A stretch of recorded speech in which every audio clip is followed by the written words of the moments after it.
Dave Daly right here on the Muskegon Channel. I'm Andy O'Reilly. There's Dave Cackley. A little early with the salute, sir. Oh, sorry. Slow down on that. You got to stick to consistency here.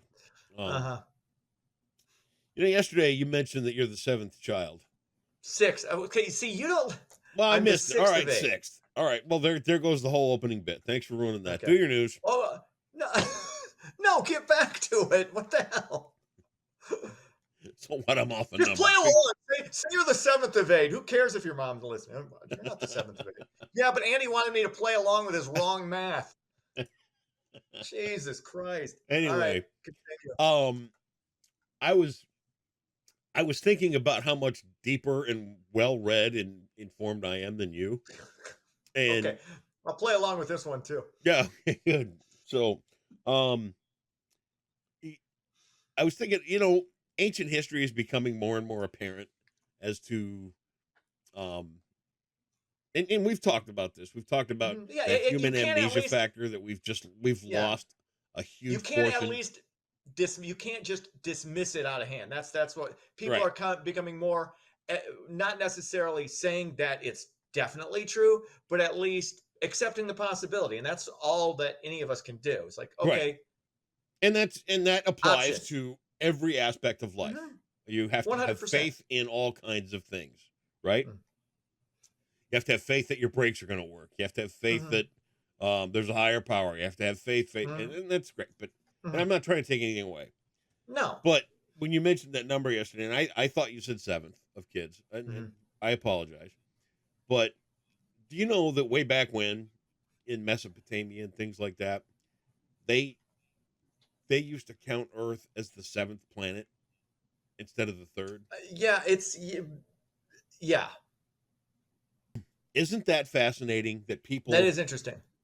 that long ago not only could describe every planet and its color all the way in from Pluto to Earth, but they also called it the 7th planet in the solar system because they knew it in reverse. They looked at it in reverse of what we do modernly. I think that's amazing. Has Pluto been upgraded back to a planet again? I thought it was, or because I thought there was some discussion that it was going to be. Pluto is still on the outskirts. We're still looking for Planet X.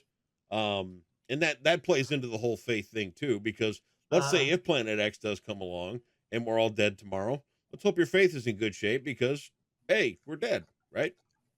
I'm good. I've been fine. I'm good. I've been good for a long time. I'm totally good. But it just amazes me that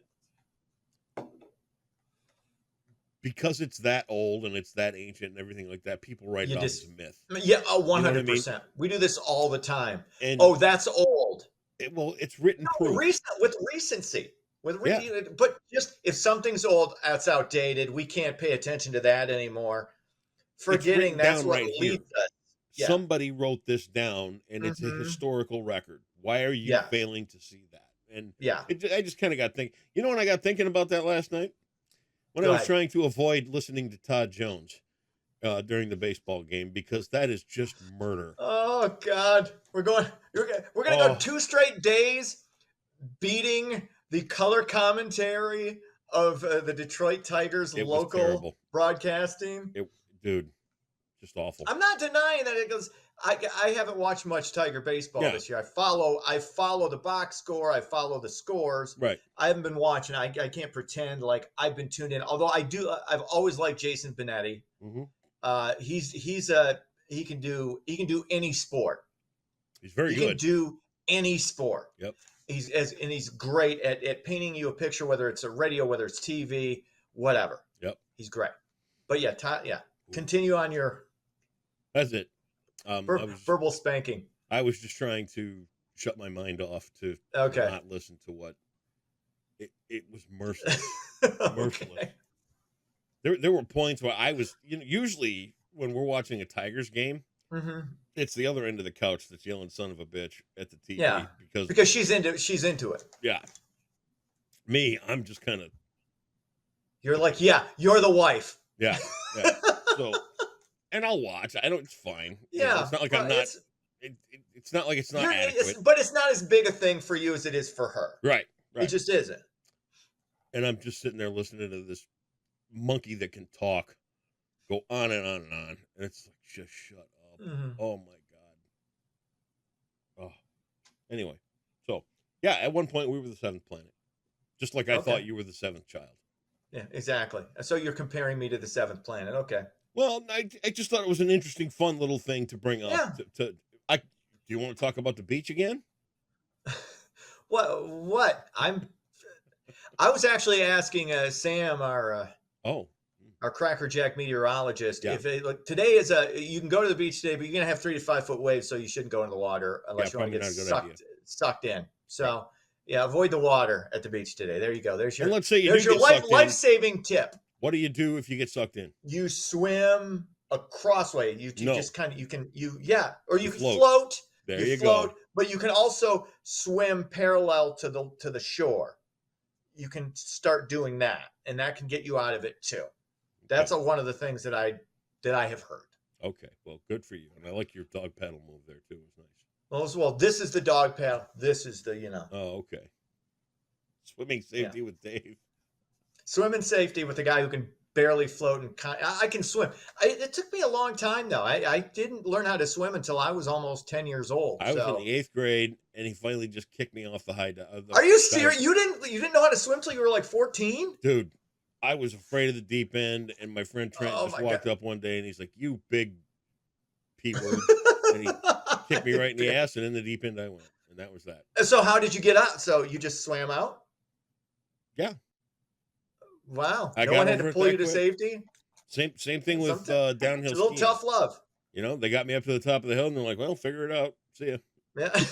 Try not to kill yourself. Oh, amuse me. Let's get into it. Hey, here's some good news. Ding me. Okay, I stumbled over the 4th word in this. I didn't hear you. Actually, the 5th word. Okay, we'll start over. Fine. Okay. Today's a do-over. Here's some. Just for you. There you go. Okay, where am I in the Cackley child lineup? What number? See if you remember. 4th. Oh, geez. Okay, sorry, I forgot. It's okay. Here's some good news. Good news. I love good news. Interest rates are going down. Hey, see? In Europe. Oh. The European Central Bank moved ahead of the U.S. Federal Reserve early today in cutting interest rates. This marks the Eurozone's. This makes the Eurozone the biggest rich world economy to start easing. Okay, first of all, I effed this up to start. Yep. And you weren't paying attention. I wasn't. And then you kept interrupting me, effing me up even more. Yes, you do. No, nobody did this to Tom Brokaw back in the day. Listen. Nobody was doing this to Dan Rather. Sure as shit, nobody did it to Cronkite because he would have, in a drunken, outburst, would have been slapping heads around. But all right, well, if you feel froggy, come on over here and jump, and you start slapping heads around and see how that works out for you. Okay. Right. This makes no, I would do that. I'm a man of peace. Of course you are. This makes the Eurozone the biggest rich world economy to start easing borrowing costs, that is, for businesses and consumers.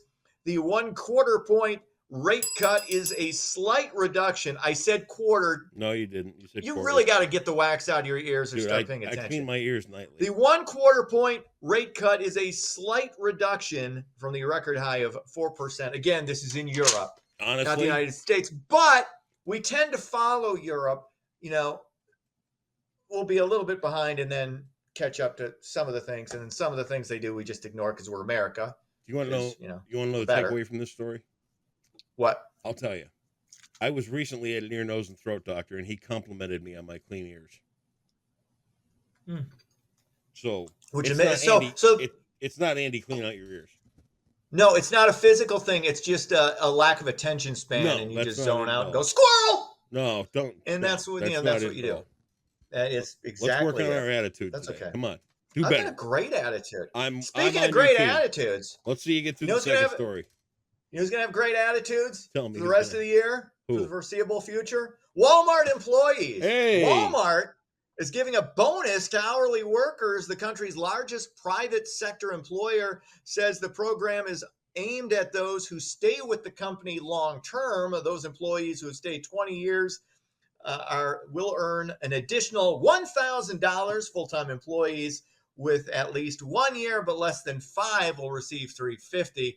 Not sure, how the math is working on that one, but good for them. Although I still can, every single time I've ever gone into a Walmart, it just feels sad. It's like a store of sadness. And I don't know if this is a false feeling I'm getting, or maybe it's just because nobody seems to smile that much in public anyway, but there's just a sadness that I can feel in the store. And maybe it's just the customers. Maybe it's not the employees. Maybe I'm getting the wrong vibe. I could be mistaken. I hearken this back to when we were at KLQ. Not we, but me and everybody else. Yeah. And they came in and they gave us this thing called the BHAG. Are you familiar with BHAG? I have no idea what the hell that is. BHAG is an acronym for Big Hairy Ass Goal. Oh, okay. And it was one of these things where they bring in the consultant and he comes in and does his song and dance and gets everybody fired up and blah, blah, blah. This is the BHAG for the goal. And we're going to do this and we're going to do that. And then here's what you get. They give everybody a silver solid. It was actually a silver $1 coin made out of pure silver. So that was kind of cool. And then everybody got a check with their name on it for $1,000 that would be signed if we hit the BHAG. If you hit the goal. Yeah. If you hit the goal. And, when the meeting was dismissed and everybody got their silver coin and their check that was worthless, we all took it home and threw it in a box. And, of course you did. Yeah. And that's what you do. And that's radio. And that's good Lord. But in fairness to Walmart, they are giving, and all you got to do is just serve 20. You don't have to be great. You have to be good enough to not get fired for, if you're good enough to not get fired for a year, you get an extra $350. That's pretty good. There you have it. And if you've been there 20, hey, here's $1,000. There you go. Pay off your car. You could more than do that. You could pay off my car 5 times over now. Look at you. But see how quick that math was in my head? That was quick. I owe 200. If I had 1,000, I could pay it off 5 times. Wow. There you go. Finally, the Muskegon Rescue Mission is helping out the homeless in Battle Creek. A homeless shelter in the Cereal City was closed at the end of May. The Muskegon Mission will be helping the 200 people who have been displaced. The Muskegon Mission typically welcomes 80 people, up to 80 people per night. So It's good, helping out another town that's in need. So good for the mission. That's what we do in Muskegon. Very cool. We're accepting, we're Very kind, cool. we're giving, and we're always finding a way to help others. There you go. I did that last sports. Night. Oh, what did you do? There's a thing here in Muskegon called the Muskegon Men Who Care, and they meet 4 times a year. They get to hear a pitch from 3 different people. Anybody can show up and put their 501c3 in a bag, right? So what they do is they come in, they throw their name in a bag, and if they get drawn, they get to make a pitch. There's a group of about 100 guys inside the thing.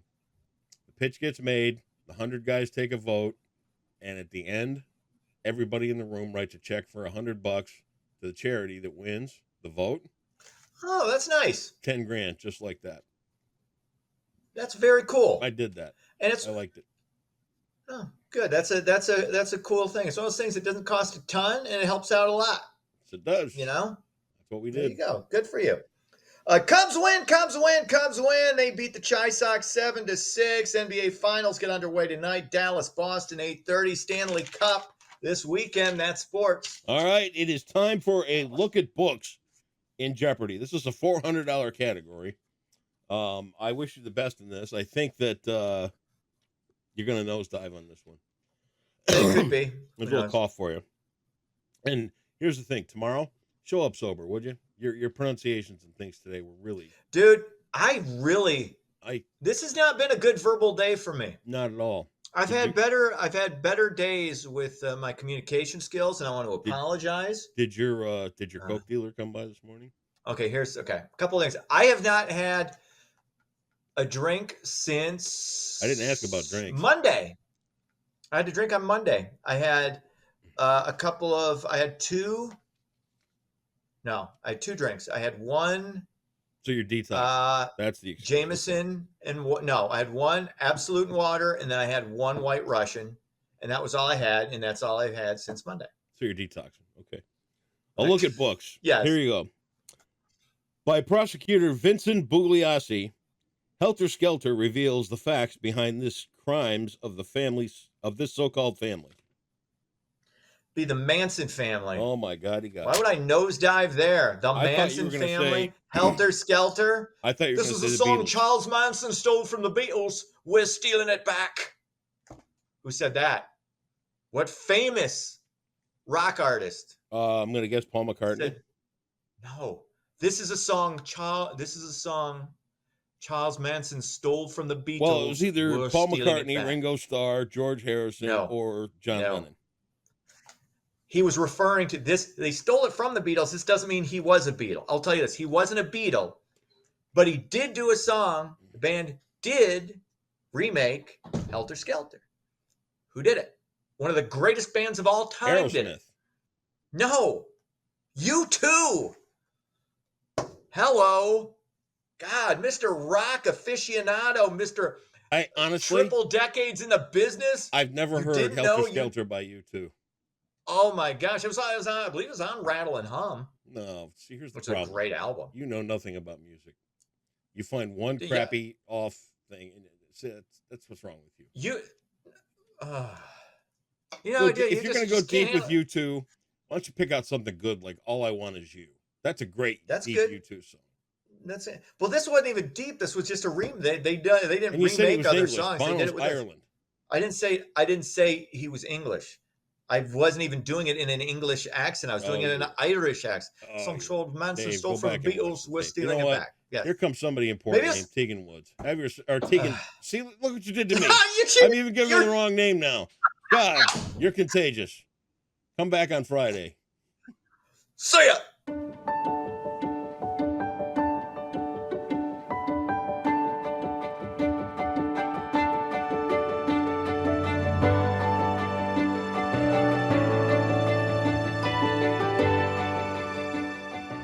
Happy Thursday, Muskegon. Today will be relatively mild temperature-wise, but it will be pretty windy, so let's take a look at your forecast brought to you by Trinity Health. We will have very seasonable temperatures for the next 7 days, which is right about at average for this time of year, but we will be very dry as we move into the weekend, which is very good for us, and our next chance for some rain is early next week on Tuesday. Your Thursday will be mostly sunny with a high around 70 degrees. We are pretty windy though, with winds out of the west around 10 to 20 miles per hour with gusts up to 30 miles per hour during the day. At night we'll cool down to about 56 degrees with some partly cloudy skies and again with some winds out of the west around 10 to 15 miles per hour, and we still can expect some gusts, but those should only be up to 25 miles per hour at night, so we are pretty windy today, and we see those very seasonable temperatures that I was talking about widespread across the county. Most of our towns have highs in the upper 60s to the mid 60s while we get a little bit closer to the lake with those winds coming from the west, and on the lake shore at our beaches we are in the lower 60s to the higher 50s, and we see that these temperatures are expected to continue over the next 7 days. We are a bit cooler for tomorrow though. Friday, our high temperature will only reach about 68 degrees. We will have lots of sunshine though, and that will continue through the weekend. Saturday and Sunday, our highs will be a little bit warmer in those lower 70s again, not in the 60s, and we'll still have a lot of sunshine, and this trend should continue through early next week. Monday with a high around 73 and mostly clear skies. It might be a great day to get out to the beach on Monday, but Tuesday we do have a 40% chance of some rain. It could just be some scattered showers across the county, but we are of course a little bit warmer at around 74 degrees for the high. That's all for your Thursday forecast brought to you by Trinity Health for the Muskegon Channel. I'm Tegan Schultz and I hope you have a great day.